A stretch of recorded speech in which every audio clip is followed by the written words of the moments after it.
Welcome to learn English with Asit. अक्सर students में एक ये कन्फ्यूजन पाया जाता है कि हमने टेंसेस भी सीख लिए हैं, इसके बावजूद भी सर्टेन स्ट्रक्चर्स ऐसे होते हैं जब हम उनको ट्रांसलेट करने लगते हैं तो हमारे पास ना तो कोई ऐसी फ्रेज होती है, ना कोई स्ट्रक्चर होता है और ना कोई वकेब होगी। तो ये वीडियो इसी सिलसिला की एक कड़ी है।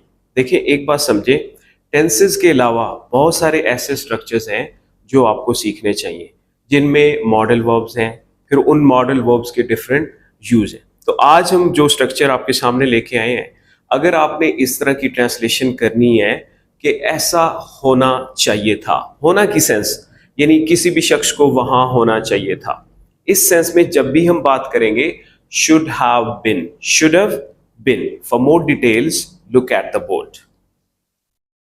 हमारे पास सेंटेंस है, तुम्हें यहां होना चाहिए था, you should have been here. Should have been का मतलब है होना चाहिए था। तो बड़ा सिंपल सा स्ट्रक्चर है, सब्जेक्ट लगाएंगे, उसके बाद शुड हैव बीन लगा देंगे। उसको मेरे साथ होना चाहिए था, you should have been with me और she should have been with me। अब ये should have को हम जब तेजी से पढ़ेंगे तो should have बन जाएगा, should have, should have। आपको दफ्तर में होना चाहिए था, you should have been in office। उसको रेलवे स्टेशन पे होना चाहिए था, you should have been at railway station।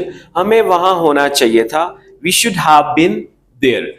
अब ये स्ट्रक्चर आप अपने पास नोट करें और इस वीडियो को पॉज करके एक दफा दोबारा समझें, क्योंकि चीजें सुनने से ज्यादा जल्दी याद होती हैं। आप इसको दोबारा सुनेंगे, ऑटोमेटिकली ये आपकी मेमोरी का हिस्सा बन जाएंगे।